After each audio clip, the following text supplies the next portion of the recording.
누가복음 4장 14절부터 15절 말씀입니다. 한 목소리로 봉독하겠습니다. 예수께서 성령의 능력으로 갈릴리에 돌아가시니 그 소문이 사방에 퍼졌고 친히 그 여러 회당에서 가르치심에 뭇 사람에게 칭송을 받으시더라. 아멘. 기도하겠습니다. 살아계신 하나님 아버지, 하나님께서 저희들을 또 사랑하셔서 주의 전에 불러주시고 예배하게 하시고 생명과 진리의 말씀을 들을 수 있는 시간을 주신 것을 감사합니다. 이 시간 성령님 함께하여 주셔서 전하는 자와 듣는 자가 함께 깨닫고 은혜받는 귀하고 복된 시간 될 수 있도록 역사하여 주옵소서. 예수님의 이름으로 간절히 기도하옵나이다. 아멘. 자리에 앉으시기 바랍니다. 우리 부활에 대한 말씀을 3주에 걸쳐서 함께 나누고, 오늘은 다시 우리가 말씀 나눴던 누가복음으로 다시 돌아와서 누가복음 14번째 말씀, 가르치는 예수님, 가르치시는 예수님이라는 제목으로 말씀을 증거하도록 하겠습니다.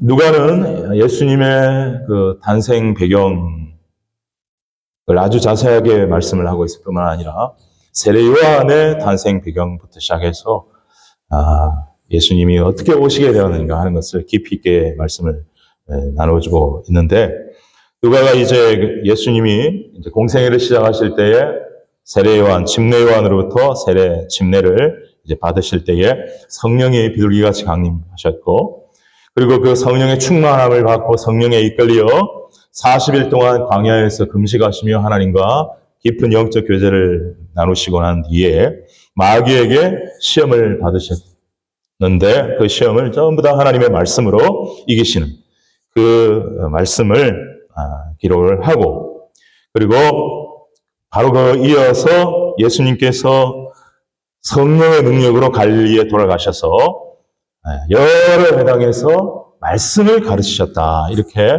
소개하고 있습니다. 우리가 오늘 읽었지만 14절, 15절을 다시 한번 우리 읽어보도록 하겠습니다. 시작. 예수께서 성령의 능력으로 갈릴리에 돌아가시니 그 소문이 사방에 퍼졌고 친히 그 여러 회당에서 가르치심에 뭇 사람에게 칭송을 받으시더라. 아멘. 아멘. 이 마태, 마가, 누가, 요한, 이 사복음서의 저자마다 나름대로 이제 어떤 예수님에 대해서 기록하는 관점이 조금 달랐기는 했지만은 이제 중복되는 것도 있고 아주 또 중복되지 않은 그 고유의 그러한 말씀들을 기록한 것도 있는데, 이 누가복음의 저자인 누가는 예수님이 공생애를 시작할 때에 가르치시는 것으로 시작을 했다, 이렇게 기록을 하고 있습니다. 우리가 흔히 마태복음 4장 23절 여러분 많이 들어보셨을 텐데, 그 말씀에 근거해서 예수님의 3대 사역은 가르치는 것과 복음을 전파하는 것과 치유하는 것이라고 우리가 이해를 하고 있습니다. 우리 마태복음 4장 23절을 같이 한번 읽어보실까요? 시작. 예수께서 온 갈릴리에 두루다니사 그들의 회당에서 가르치시며 천국 복음을 전파하시며 백성 중에 모든 병과 모든 약한 것을 고치시니, 그랬습니다. 그래서 영어로 teaching, preaching, healing, 이렇게 3대 사역이라고 우리가 배웠습니다. 그런데 성경 우리 복음서를 잘 살펴보면요, 이 3대 사역 중에서 예수님께서 가장 많은 시간을 사용하신 것이 어떤 사역이라고 여러분 생각하십니까? 바로 가르치시는 사역이었습니다. 여러분, 성경에 예수님이 하신 사역 중에 가장 많이 시간을 쏟으신 것은 가르치는 사역이었습니다. 물론 치유하시고 복음을 전파하는 사역도 하셨지만 양적으로도 그렇고 내용적으로도 그렇고 가장 많이 시간을 쓰셨던 것이 가르치는 사역이었습니다. 누가는 이 가르치는 사역과 복음 전파하는 사역을 합쳐서 말씀 사역이라고 표현을 하기도 하고요. 어쨌든 그 양을 볼 때에 가르치는 사역이 제일 많았습니다. 특별히 예수님께서 제자들을 뽑으시고 제자들을 가르치시고 훈련하신 것까지 같이 하셨으니까 이 가르치는 것을 얼마나 귀하게 여기셨는가 하는 것을 우리는 생각할 수가 있습니다. 여러분, 예수님의 그 가르침 중에 가장 핵심적인 가르침은 뭐죠? 많이 들었을 것입니다. 하나님의 나라에 대해서 가르치셨고 복음에 대해서 가르치셨어요. 여러분은 왜 예수님께서 이렇게 가르치는 것에 많은 시간을 할애하시고 이렇게 가르치는 것을 귀중히 여기셨을까? 제가 기도하는 가운데 하나님 주님 앞에 기도하고 생각하는 가운데 이런 생각을 주님이 저에게 주시는 것 같았어요. 첫 번째는 바로 이 누가복음 우리가 읽은 4장 14절 15절 앞에 예수님께서 마귀에게 시험을 받으시는 장면이 나옵니다. 마귀에게 시험을 받는데 마귀가 감히 타락한 천사 주제에 하나님의 아들 예수님에게 와서 여러 가지 거짓된 그런 진리, 가짜 진리를 가지고 심지어 어떤 구약의 말씀까지도 인용을 하면서 왜곡되게 해석을 하면서 예수님을 시험하고 유혹하는 걸 이렇게 예수님이 이렇게 경험을 하셨죠. 여러분, 이전에 예수님이 마귀를 이렇게 직접적으로 경험하신 적은 저는 없었지 않았나 그런 생각을 해보면서 마귀의 유혹과 시험에 예수님이 적지 않은 충격과 도전을 받으셨던 것 같다 이런 생각이 들더라고요. 아니 심지어 하나님의 아들이 육신을 입고 이 땅에 왔는데도 이렇게 마귀가 접근해가지고 이렇게 유혹을 하고 시험을 한다면 이 세상 모든 사람들을 얼마나 마귀가 거짓 진리와 잘못된 그러한 진리로서 유혹하고 시험에 넘어가게 하여 죽이고 도적질하고 멸망시키는 것 뿐이라 했잖아요. 얼마나 저들의 영혼을 죽이고 멸망시키는 것으로 인도하는가. 그래서 예수님께서 다시 한번 각오를 새롭게 하여 마귀가 퍼뜨린 거짓 진리에 지배를 당하고 있고 속임을 당하고 살아오고 있는 이 인류를 진리로 가르쳐서 진리로 이끌어내야 되겠다. 그런 어떤 생각을 강하게 하셨다 하는 마음이 저에게 들어오더라고요. 우리 요한복음 8장 44절과 45절을 읽어보면 그런 어떤 주님의 마음을 조금 읽을 수가 있지 않은가 하는 생각을 하게 되었는데 같이 한번 읽어보실까요? 시작. 너희는 너희 아비 마귀에게서 났으니 너희 아비의 욕심대로 너희도 행하고자 하느니라. 그는 처음부터 살인하는 자요 진리가 그 속에 없으므로 진리에 서지 못하고 거짓을 말할 때마다 제 것으로 말하나니 이는 그가 거짓말장이요 거짓의 아비가 되었음이라. 내가 진리를 말함으로 너희가 나를 믿지 아니하는도다. 그랬습니다. 여러분 이 말씀을 가만히 보면 죄로 타락한 인간은 마귀의 욕심을 행하고 마귀가 주는 그 진리가 아닌 거짓에 속아 거짓을 따라가며 살아가고 있다. 그래서 마귀가 영적인 아버지인 상태로 존재하고 있다. 이렇게 말씀하고 있습니다. 여기에 예수님께서 강조하는 것이 진리가 그 속에 없으므로 진리에 서지도 못하고 진리를 말하지 않는다. 그래서 나는 이 세상에 와서 이 거짓에 사로잡혀 있는 이 거짓의 아비인 마귀에게 영적인 자녀로 살아가고 있는 이 사람들을 구원하기 위하여 진리를 가르치는데 사람들이 얼마나 지독하게 철저하게 마귀의 거짓에 넘어가 있고 물들어 있어서 나를 쉽게 믿으려고 하지 아니하는구나 하는 그러한 예수님의 어떤 고백과 의도와 단식이 섞여 있는 그러한 말씀이 아닌가 하는 생각이 들더라고요. 여러분, 사실이 그렇지 않습니까?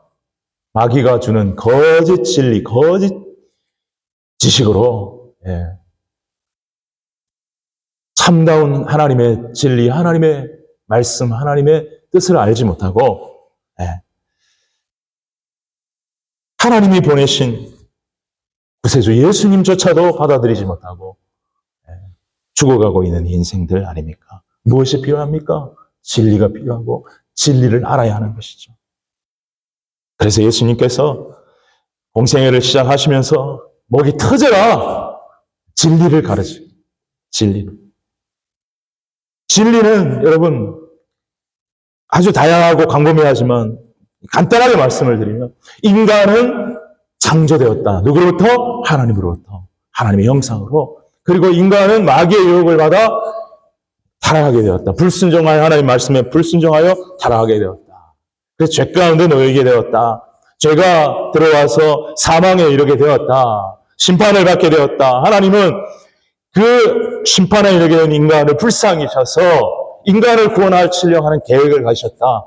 그래서 한 민족을 택하셨는데 그것이 아브라함의 자손인 이스라엘 민족을 택하셔서 거기에서 메시아를 보내기 위한 준비 작업을 하셨다. 먼저 동물 제사를 드리게 하시고 그 피 흘림이 없은즉 죄사함이 없다라는 그러한 진리를 세우시고 마침내 하나님의 아들 독생자 예수 그리스도를 보내사 그가 십자가에 피 흘려 죽음으로 우리의 죄를 대속하시고 그가 사흘 만에 다시 살아나 부활 영생하심으로 말미암아 우리의 영원한 구원과 영생을 주는 주님이 되셨다 하는 이런 진리를 선포해 주시는 것이죠. 마귀에게 속아 살아가고 있는 인생들에게 진리를 선포하시고 진리를 가르치심으로 그래서 어떤 면에서는요, 말씀을 가르치는 사역 속에 복음 전파가 다 들어있는 것과 마찬가지인 거예요.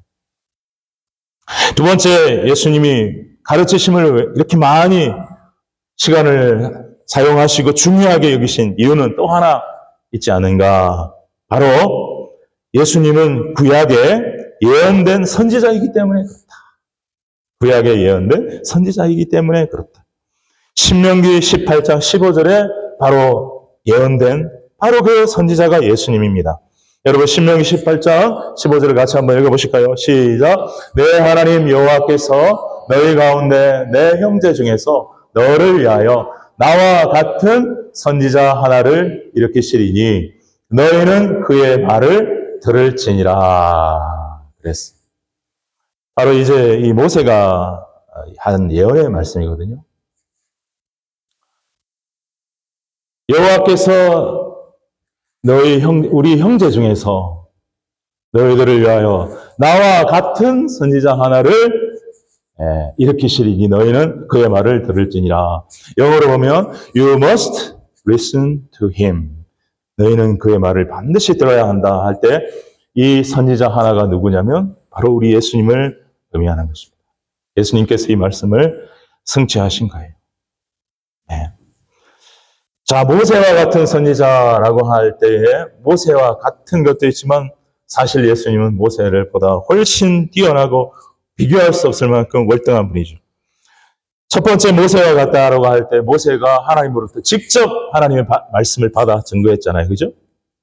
자, 그것이 예수님도 하나님으로부터 직접 받은 선지자입니다. 신명기 4장 1절에 보니까 이렇게 말씀하고 있어요. 자, 신명기 4장 1절 읽습니다. 시작. 이스라엘아 이제 내가 너희에게 가르치는 규례와 법도를 듣고 준행하라. 그리하면 너희가 살 것이요 너희 조상의 하나님 여호와께서 너희에게 주시는 땅에 들어가서 그것을 얻게 되리라. 모세가 하나님으로부터 받은 말씀을 받아서 이제 가르치는데 이스라엘아 내가 너희에게 가르치는 규례와 법도를 듣고 준행하라. 하나님의 말씀을 듣고 내가 가르치는 하나님의 말씀을 듣고 준행하라. 그리하면 너희가 살 것이요 하나님이 주시는 땅에 들어가서 살게 될 것이다. 가르치는 자로서 모세를 하나님께서 말씀을 하고 있죠. 백성들에게 하나님의 말씀을 가르치는 자. 신명기 5장 31절에도 보면 이런 말씀이 있습니다. 신명기 5장 31절 시작. 너는 여기 내 곁에 서 있으라. 내가 모든 명령과 규례와 법도를 내게 이르리니 너는 그것을 그들에게 가르쳐서 내가 그들에게 기업으로 주는 땅에서 그들에게 이것을 행하게 하라 하셨나니. 하나님께서 모세에게 너는 내 곁에 서 있으라. 내가 너에게 모든 말씀을 가르쳐 줄 테니 너는 그것을 이스라엘 백성들에게 가르쳐서 지키게 하라. 모세에게 주신 하나님의 가장 큰 사명은 이 사명이었습니다. 출애굽을 하는 것은 어떤 눈에 보이는 그런 일이었지만 근본적으로 하나님이 모세에게 주신 가장 귀한 사명은 하나님의 말씀을 받아서 하나님의 말씀을 이스라엘 백성들에게 가르쳐서 그 이스라엘 백성들이 하나님의 말씀을 따라 살아갈 수 있도록 하는 것이었습니다. 예수님도 모세와 같은 선지자 하나로 오셨기 때문에 하나님으로부터 받은 말씀을 이제 가르쳐서 그 말씀을 믿고 순종함으로 하나님께 영광 돌리고 하나님의 거룩한 자녀로 살게 하는 것이 예수님의 가장 귀한 사명이었다라는 것이. 여러분, 예수님과 모세를 우리가 조금 비교를 해보면 아까도 말씀드렸다시피 비슷한 점도 있지만 예수님이 월등하다 말씀드렸습니다. 모세는 하나님의 말씀을 전달했습니다. 예수님은 역시 하나님의 말씀을 전달했지만 예수님은 그분이 말씀이신 분이 육신이 되어 오신 분. 모세는 하나님으로부터 율법을 받아서 백성들에게 전달하고 가르쳤습니다. 그런데 그 율법 속에는 죄를 주로 드러내는 역할을 하는 말씀이 많이 들어있었습니다. 그러나 예수님은 이 율법을 완전케 하고 온전케 하시면서 그 율법에만 멈추지 않고 구원으로 인도하는 은혜와 진리의 복음을 전해주셨습니다. 그래서 율법은 죄를 주로 드러내는 일을 하지만 복음은 죄를 해결하는 일을 할 수 있게 해주셨습니다. 복음은 죄를 해결합니다. 복음 안에서 우리는 죄사함을 받을 수가 있게 되는 것입니다. 그리고 모세는 애굽왕 바로의 압제하에 있던 한 나라 한 민족인 이스라엘을 구원해내는 일을 감당했지만 예수님은 마귀의 압제하에 있는 거짓 진리에 속아 눌려있는 온 인류를 죄로부터 구원하신 분이시라는 사실이 같으면서도 월등하게 다른 것입니다. 그래서 예수님은 모세보다도 훨씬 뛰어난 선지자로 하나님의 아들로 구원자로 오신 분이십니다. 아무튼 선지자로 오신 분이시기에 선지자는 하나님의 말씀을 가르치는 일을 하는 것이죠. 여러분, 우리가 기름 부음 받은 자 할 때 세 가지 종류가 있지 않습니까? 왕, 선지자, 예언자. 예수님은 만왕의 왕으로 오셨습니다. 예수님은 선지자 중에 선지자로 오셨습니다. 예수님은 예언자 중에 예언자로 오셨습니다. 선지자나 예언자나 주로 하는 일은 하나님의 말씀을 가르치는 일이었습니다. 그래서 예수님은 공생의 사역 동안 말씀을, 진리를, 복음을 가르치는 일을 가장 중요하게 생각하시고 거기에 많은 시간을 투자를 하셨던 것입니다. 우리 마태복음 17장에 보면은요, 변화산상에서 예수님이 모세와 엘리야를 만나죠. 그때에 하늘에서 하나님의 음성이 들립니다. 여러분 뭐라고 말씀하십니까? 같이 한번 읽어보겠습니다. 시작. 말할 때에 호련히 빛난 구름이 그들을 덮으며 구름 속에서 소리가 나서 이르시되 이는 내 사랑하는 아들이요 내 기뻐하는 자니 너희는 그의 말을 들으라. 너희는 그의 말을 들으라. 그의 가르침을 잘 듣고 믿고 순종하고 따르라. 그 말씀인 거예요.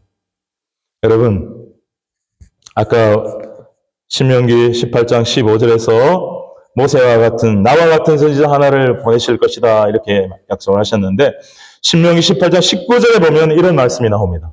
그런데 그 선지자의 말을 듣지 아니하면 어떻게 되는지 나옵니다. 자, 18장 18절 19절 시작. 내가 그들의 형제 중에서 너와 같은 선지자 하나를 그들을 위하여 일으키고 내 말을 그 입에 두리니 내가 그에게 명령하는 것을 그가 무리에게 다 말하리라. 그 모세 같은 선지자 하나, 곧 우리 주 예수님께서 하실 일을 말하고 있는 거예요. 하나님이 그의 입에 둔 말을 이제 말할 때인데 누구든지 내 이름으로 전하는 내 말을 듣지 아니하는 자는 내게 벌을 받을 것이요. 이렇게 말씀합니다. 바로 그 선지자의 모세와 같은 선지자의 그 말을 듣지 아니하면 벌을 받을 것이요 라고 이렇게 돼요. 그런데 이걸 히브리어 원어로 살펴보면 하나님께서 그 선지자 하나에게 준 말씀을 듣지 않고 가르침을 받지 않는 자는 내가 엄중한 책임을 묻겠다 하는 그런 뜻이래요. 엄중한 책임을 묻겠다. 곧 하나님의 엄정한 심판을 내리겠다 하는 그러한 뜻이라는 것이죠. 자, 이 말씀을 우리 사도 베드로가 오순절과 성령 충만함을 받고 예수님의 십자가와 부활의 복음을 전하는 전도 설교를 할 때에 예수님이 누구신가에 대해서 말씀할 때 이 구절을 인용을 했어요. 그래서 사도행전 3장 22절부터 23절에 보니까 이렇게 말하고 있습니다. 시작. 모세가 말하되 주 하나님이 너희를 위하여 너희 형제 가운데서 나 같은 선지자 하나를 세울 것이니 너희가 무엇이든지 그의 모든 말을 들을 것이라. 누구든지 그 선지자의 말을 듣지 아니하는 자는 백성 중에서 멸망받으리라. 사도 베드로는 이 신명기 18장 15절과 19절을 연이어 인용을 하면서 벌을 받으리라, 내가 책임을 묻겠다 하는 이 말씀을 멸망을 받으리라 이렇게 해석을 하고 이렇게 설교를 하고 있는 것을 보게 되는 거예요. 자, 이 멸망받으리라 하는 것을 보면 끊어지리라, 하나님의 백성 중에서 끊어지리라 이런 뜻이 있다고 해요. 끊어지리라, 하나님과 단절되리라, 하나님의 백성과 단절되리라 하는 그러한 뜻을 갖고 있다라고 하는 거예요.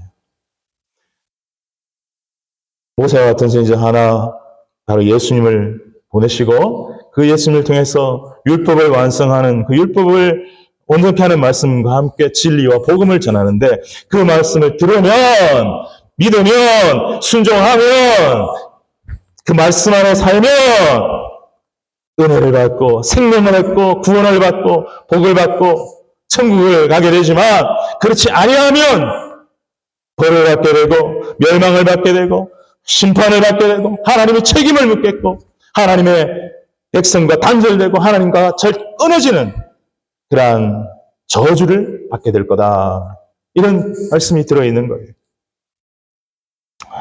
여러분, 제가 이 말씀 묵상하고 하면서 열왕기상 8장 36절에서 참 은혜를 하나 받은 말씀이 있어요. 우리 열왕기상 8장 36절을 한번 보시도록 하겠습니다. 시작. 주는 하늘에서 들으시사 주의 종들과 주의 백성 이스라엘의 죄를 사하시고 그들이 마땅히 행할 선한 길을 가르쳐 주시오며 주의 백성에게 기업으로 주신 주의 땅에 비를 내리시옵소서. 이제 솔로몬이 성전을 건축한 뒤에 하나님 앞에 이렇게 기도를 하는데 어떤 내용을 기도를 했냐면, 우리가 만약 범죄하고 죄를 지었는데 우리가 깨닫고 하나님 앞에 회개하면 하나님께서 들으시고 주의 종들과 주의 백성들의 죄를 사하여 주시고 마땅히 하나님 앞에서 우리가 행할 선한 길을 가르쳐 주시며 또 비도 내려 비가 오지 않게 되었다면 비도 오게 하여 주옵소서, 이런 기도를 드리는 기도였는데, 그렇죠. 사실 하나님께서 늘 하나님 백성들이 죄를 지어도 회개하고 기도하면 하나님이 직접 나타나시기도 하고, 아브라함 같은 경우, 모세 같은 경우, 또 하나님이 천사를 보내시기도 하고, 또 하나님이 선지자나 예언자를 보내셔서 하나님의 백성들이 마땅히 걸어가야 할 선한 길을 걸어갈 수 있도록 가르쳐 주셨잖아요. 그렇게 늘 해오셨잖아요. 그런데 생각해 보니까 이제 때가 되니까 하나님께서 그거는 부족해, 그거는 안 돼.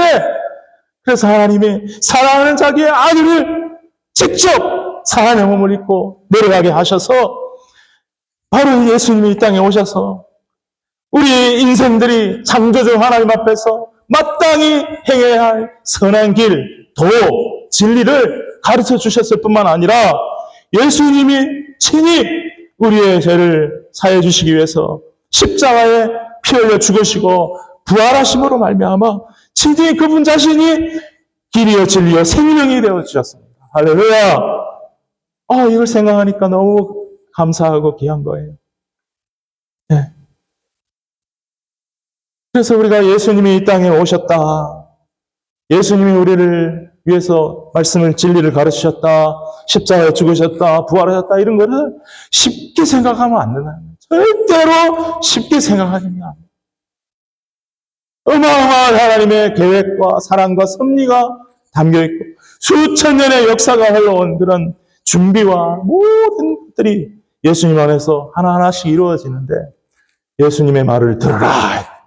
그래서 진리요 생명으로 구원의 길로 하나님께로 이끄는 유일한 분인 예수님이 오셔서 그 가르치는 말씀을 귀담아 반드시 듣고 믿고 순종하고 따를 때 우리 인생에 진정한 평안이 있고 생명이 있고 자유가 있고 기쁨이 있고 회복이 있고 영생이 있고 우리 죽었던 영이 살고 천국이 우리 앞에 열리는 그러한 인생이 될 수 있다.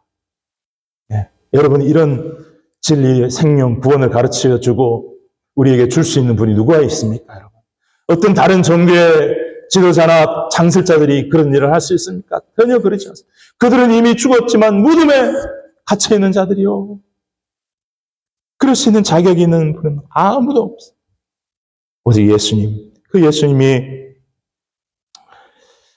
오셔서 하늘의 진리를 우리에게 가르치셨다. 아버지의 마음을 우리에게 가르치셨다라는 것입니다. 자, 그렇다면 예수님의 이 가르침의 궁극적인 목표 또는 목적. 자, 이것이 어디에 있을까를 생각해 볼 때에 그것을 가장 잘 설명해 주는 말씀은 아마도 요한복음 8장 31절, 32절이 아닌가 하는 그런 생각을 하게 되었습니다. 요한복음 8장 31절, 32절을 같이 한번 읽어보도록 하겠습니다. 시작. 그러므로 예수께서 자기를 믿은 유대인들에게 이르시되 너희가 내 말에 거하면 참으로 내 제자가 되고 진리를 알지니 진리가 너희를 자유롭게 하리라. 아멘. 여러분, 인간은 아까도 말씀드렸지만 거짓의 아비인 마귀의 영적 자녀로 살아가고 있어서 자기도 알 수도 있고 모를 수도 있지만 알든 모르든 간에 마귀의 거짓에 완전히 지배당한 채 마귀를 영적인 아버지로 따르고 살아가고 있는 거예요. 그래서 죄에 눌려있고 죽음에 눌려있고 죽음을 두려워하고 심판을 두려워하고 그런 억압과 눌림 속에 살아가고 있어요. 참 자유를 누리지 못하고 살아가고 있어요. 바로 그것이 죄인의 상태인데 예수님께서 오셔서 말씀을 가르치시고 진리를 가르치셔서 우리를 어떻게 하려고 하신다는 거예요? 자유롭게 하려고 예수님이 하신다는 거예요. 자유롭게. 여러분, 이제 아마 다음 주에 우리가 함께 나눌 말씀이겠지만 누가복음 4장 18절에도 보면 이사야의 61장 1절 이하의 그 말씀을 예수님이 내가 응하였다 하는 말씀 우리 나오지 않습니까? 지난주에도 잠깐 언급했는데요. 같이 읽어보겠습니다. 시작. 주의 성령이 내게 임하셨으니 이는 가난한 자에게 복음을 전하게 하시려고 내게 기름을 부으시고 나를 보내사 포로된 자에게 자유를 눈먼 자에게 다시 보게 함을 전파하며 눌린 자를 자유롭게 하고 자유를 주시기 위해서 예수님이 오셨고 이제 그 일을 말씀을 가르치고 복음을 전파하고 병자를 고치고 귀신을 쫓아내는 일을 하심으로써 이제 하나하나 이루어 가시는 거예요. 예수님이 이 땅에 오신 이유는 우리에게 영생을 주러 오셨다. 다른 말로 바꾸면 죄의 종, 죽음의 종, 사탄의 종으로 노예로 살아가고 있는 우리 인생들을 자유하게 하시려고 이 땅에 오셨다. 할렐루야! 여러분 믿으십니까? 우리는 과거에 예수님을 진짜 믿지 않고 알지 못했을 때는 알든 모르든 간에 철저한 죄와 마귀와 죽음의 노예로 살고 있었습니다. 얼마나 우리가 죽음을 두려워합니까? 죽음 앞에 벌벌 뜨는 것이 인생 아닙니까? 그러나 우리가 진짜 예수님을 만나고 진짜 예수님을 믿고 부활하신 예수님을 믿는다면 죽음은 이제 예수님 앞으로 가게 되는 어떤 과정에 불과하고 우리가 죽음을 두려워할 필요가 없게 된 줄로 믿습니다. 이게 얼마나 다른지 몰라요. 그래서 우리가 아까 31절 그 요한복음 8장 31절 다시 한번 보여주시면 우리가 예수를 믿는다는 게 진짜 어떤 의미냐 여러 가지 측면으로 설명할 수 있지만 여기서 예수님은 너희가 내 말에 거하는 것이 참으로 예수 믿는 것이고 너희가 내 말에 거할 때 진리를 알게도 참 내 제자가 되고 진리가 너희를 자유하게 될 것이다. 뭐 잠깐 듣고 읽고 하는 것이 아니라 말씀 안에서 살아가게 되는, 말씀 안에 거한다. 이런 표현을 하고 있어요. 너희가 내 말에 거하면 너희들이 내 가르침을 받고 그 말에 인도를 받고 그 말에 순종하면서 그 말씀을 사랑하면서 그 말씀을 묵상하면서 암송하면서 그 말씀이 이끄는 대로 성령의 이끌림과 함께 따라가고 하는 삶이 진정한 내 제자의 삶이다. 예수님이 그래서 원하시는 건 뭘까요? 죄인이 거듭나는 걸 원하시죠? 하나님 자녀 되는 걸 원하시죠? 그리고 그 거듭난 자들이 말씀 안에 철저하게 거하고 말씀을 따르고 순종함으로 주님의 참 제자가 되는 걸 주님이 원하신다. 이런 은혜가 저에게 생각이 들더라고요. 그래서 주님이 우리가 그냥 예수 믿고 지난번에도 말씀드렸지만 부활한 예수님을 나만 믿고 끝나는 것이 아니라 부활의 증인이 되어야 하는 것처럼 예수님 믿고 끝나는 것이 아니라 예수님은 우리가 예수님의 참 제자가 되기를 원하시는 줄로 믿습니다. 할렐루야. 제자는 무엇입니까? 제자는 스승을 사랑하고 따르고 제자는 스승을 닮아가는 사람을 진정한 제자라고 말하는 겁니다. 그래서 우리는 예수님이 원하시는 길을 가고 예수님이 하라고 하시는 그것을 할 수 있는 그러한 사람들이 되어져 갈 때에 예수님이 참으로 우리를 통해서 기뻐하신다. 요한복음 14장 12절에 보면 나를 믿는 자는 나의 하는 일을 저도 할 것이요 라고 했습니다. 누구든지 예수를 믿는 자라도 직분이 있든 없든 목사님이든 전도사님이든 장로님이든 권사님이든 집사님이든 그런 직분이 있고 없고를 떠나서 누구든지 예수를 믿는 자는 나를 믿는 자는 나의 하는 일을 저도 할 것이고 해야 된다. 나를 믿는 자는 나의 제자로 살아야 한다. 나를 따르는 삶을 살아야 한다. 예수님께서 이렇게 말씀하시는 거 아니겠습니까? 자, 그래서 예수님이 이렇게 가르치는 것을 이렇게 중요하게 생각하셨고 그 가르침에 시간을 많이 쓰셨고 그 가르침의 진정한 목적은 우리가 거듭나고 하나님 자녀 되고 그러나 거기서 멈춘 것이 아니라 주님이 진짜 기뻐하시는 참 제자가 되는 것. 주님의 뜻을 따르고 주님을 닮아가고 주님이 하셨던 일을 감당하는 제자가 되는 것인데 그래서 여러분 우리가 말씀을 배우고 하는 가르침을 받고 하는 건 우리가 평생에 해야 할 아주 중요한 사명입니다만은 여러분 정말 여러분 안에 소망과 간절함이 있게 되기를 바라는 것은 여러분이 말씀을 배우는 자만 되지 마시고 가르치는 자가 될 수 있기를 주님의 이름으로 축원합니다. 그게 제자예요. 전도도 배우세요. 전도에 대한 것도 배우세요. 그러나 전도하는 자 그리고 전도를 가르칠 수 있는 자가 되어주시기를 주님의 이름으로 축원합니다. 여러분 마태복음 28장 20절 예수님이 뭐라고 말씀하셨습니까? 내가 너희에게 분부한 모든 것을 가르쳐 지키게 하라. 가르쳐라. 지키게 하라. 명령하고 있습니다. 너희는 배우는 자로 멈추지 말고 그 배운 진리를 가르칠 수 있는 자가 되어라. 그러한 우리의 소망과 간절함이 있었다. 그리고 마가복음 16장 15절에 너희는 복음을 전하는 것을 배우지만 하지 말고 복음을 전하는 자가 되고 복음을 전하는 자를 오히려 가르칠 수 있는 그러한 자가 되라 이렇게 말씀을 하고 있는 거예요. 그래 예수님은 병자를 쫓아내라 귀신을 쫓아내라 이렇게 명령하신 적은 없더라고요. 이렇게 생각해 보니까 말씀을 가르치고 복음을 전파하는 일은 우리가 반드시 해야 할 주님의 명령이고 병자를 고치고 귀신을 내어 쫓는 일은 우리가 기도하면서 정말 이렇게 해나가면 그런 일들이 일어나면 복음 전파에 더 유익이 될 수 있으니까 그런 일들도 같이 하면 좋겠구나 그런 생각을 했는데요. 주님의 제자는 반드시 배우는 것, 우리 배움을 끝까지 배워야 합니다. 평생 배워야 합니다. 그러나 가르치는 자 되고 우리는 전도를 배우십시오. 전도를 배우시고 전도하는 자가 되어올 수 있기를 정말 소망합니다. 사랑하는 여러분, 열심히 말씀의 가르침을 받으십시오. 설교를 들으시고 성경을 읽으시고 또 좋은 책을 보시고 자꾸 많이 배우시고 예수님도 얼마나 많이 배우셨는지 모릅니다. 제가 이번에 말씀을 준비하면서요,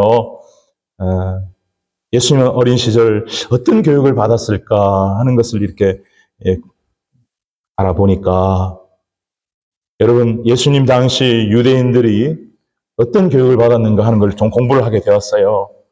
자, 유대인들은 특별히 어떤 학교에서 공부하는 것이 아니라요. 그때 당시는요. 그 회당이 있었어요. 회당, 시나고그. 그 회당에서 예배를 드릴 뿐만 아니라 교육을 받더라고요.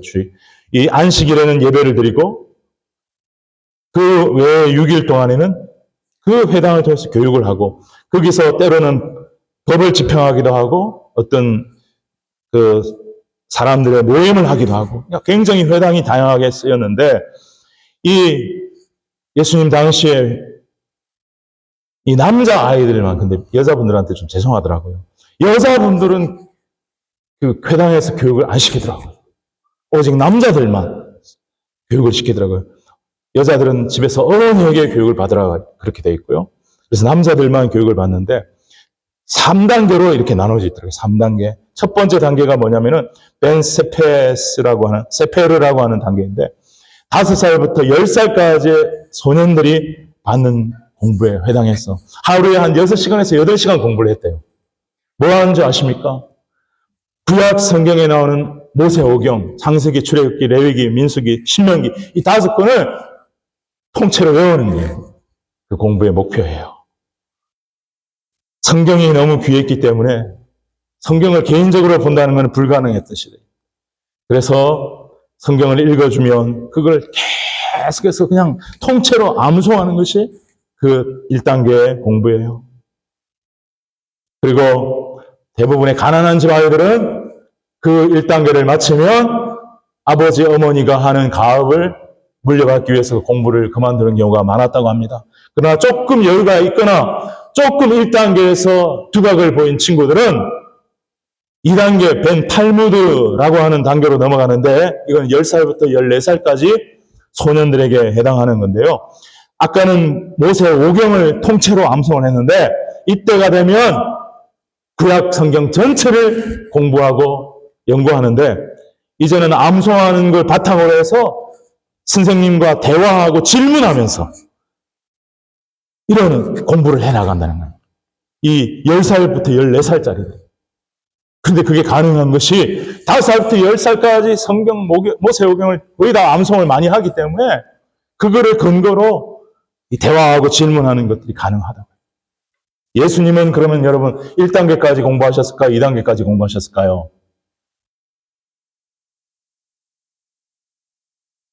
많은 학자들은 2단계까지 공부하셨을 것 같다 이렇게 추정을 하더라고요. 정확한 건 아니지만. 왜냐하면 예수님이 12살 때 성전에서 홀로 계신 적이 있잖아요. 그죠? 누가복음 2장 뒤에 보면 그때 부모가 다시 가보니까 성전에서 그 학자들과 대화하고 질문도 하면서 주고받는 대화가 이 학자들이 얼마나 그 실력이 뛰어난지 놀랐더라 이렇게 표현을 하고 있잖아요. 그래서 이미 12살이지만 2단계를 뛰어넘는 거의 3단계 수준을 또 능가하는 그런 수준에 예수님이 이르셨다라고 하는 거죠. 자, 3단계는 이제 2단계 학생들 중에서 굉장히 소수의 뛰어난 학생들을 선출해서 1단계, 2단계는 각 마을에 있는 회당에서 공부를 했지만 이 3단계는 예루살렘에 있는 랍비들에게 보내서 소수의 인원을 아주 이제 랍비 후보생으로 공부시키는 겁니다. 그게 15살부터 이제 쭉 이어지는 거예요. 그 단계에서 공부한 대표적인 인물이 사도 바울이었습니다. 사도 바울이 유명한 당시의 랍비였던 가말리알에 의해서 공부를 하게 되었던 것이죠. 여러분, 예수님께서 마귀에게 시험을 받으시고 그 마귀에게 시험을 이기실 때도 성경을 자유자재로 암송하시고 말씀하셨고 나중에 복음서에 보면 구약 성경을 아주 그냥 꿰뚫고 계셨던 것은 예수님이 하나님의 아들로서 오신 신성을 갖고 계신 것도 작용할 수 있겠지만 그런 인간의 몸으로 오신 분이셨어요. 인간의 측면으로 봐도 그런 5살부터 10살까지 5년 동안 모세오경을 달달달달 외웠던 분이다. 하루에 6시간, 8시간 공부하면서. 여러분 제가 그걸 생각을 해보니까 세상에 이런 민족, 이런 나라가 어디 있나? 지금도 유대인들은 현대에도 세 가지 공부 교육이 있는데, 공교육이 있고, 종교 공교육이 있고, 사립 종교 교육이 있는데, 이 공교육에서는 일반 과목 플러스 성경, 종교 공교육에서는 일반 플러스 성경인데 성경을 훨씬 더 일반 공교육보다 많이 가르치고, 그리고 세 번째, 이 종교 교육에서는 90%를 지금도 성경만 가르친다는 거예요. 그리고 랍비를 키우는 일을 하고 있다는 거예요. 제가 위니펙에서 교회를 섬길 때 한 집사님의 딸을 그 위니펙에 있는 유대인 학교를 보내는 걸 보았는데, 제가 물어보니까 걔가 초등학교 한 2학년, 3학년, 9살인가 되었는데요. 너 학교에서 뭐 배우니? 물어봤더니, 네, 목사님, 저희는 오전에 모세오경을 다 암송합니다. 오전 내내 4시간 동안 오경을 암송한다는 거예요. 그리고 오후에는 뭐하니? 예, 오후에는 이제 필요한 영어, 과학, 수학, 이런 거, 사회, 역사 배웁니다. 제가 그때 깜짝 놀랐어요. 이렇게 열심히 말씀을 공부하는구나.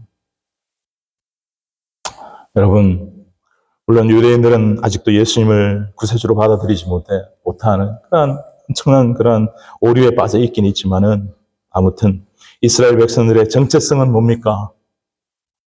우리 교회의 영적인 전신이라고 할 수 있는 이스라엘의 정체성이 뭡니까? 첫 번째, 예배하는 안식일을 지키는 예배 공동체라는 것과, 두 번째로는 하나님으로부터 받은 말씀을 자녀들에게 대대손손 이웃들에게 말씀을 가르쳐서 지키게 하는 말씀 교육 공동체라고 하는 것이 이스라엘의 정체성이고, 이것이 수천 년이 지난 지금도 흐르고 있다는 것이에요. 여러분, 예수님께서도 5살부터 그 어린 꼬마 시절부터 성경을 다 암송하는 것을 한번 여러분 생각해 보시고, 여러분 도대체 얼마나 여러분들이 성경에 대해서 투자를 하시고 배우려고 하는 마음을 가지고 열정을 가지셨는지 한번 돌아보시면서, 열심히 하시는 분도 있겠지만 좀 그렇지 못한 분들 오늘 말씀에 좀 도전을 받으셔서요, 정말 여러분 이 특별히 복음서, 예수님의 말씀, 사도행전, 이걸 중심으로 성경 전체를 정말 겸손한 마음으로 읽고 배우고 읽고 배우고 배우고 읽고 하면서 말씀이 여러분 안에서 역사하고 살아 움직이며 그 말씀을 가르칠 수 있고 그 말씀을 전할 수 있는 그러한 단계까지, 그러한 주님의 참 제자로 살아갈 수 있는 저와 여러분이 될 수 있기를 주님의 이름으로 다시 한번 축복합니다. 축복합니다. 그런데 마지막 조건, 여러분의 인간적인 노력만 갖고 하지 말고 우리 14절, 14절 뭐라고 되어 있습니까? 읽습니다. 시작. 예수께서 성령의 능력으로 갈릴리에 돌아가시니 그 소문이 사방에 퍼졌고 성령의 능력으로 여러 회당에서 말씀을 가르치신 거예요.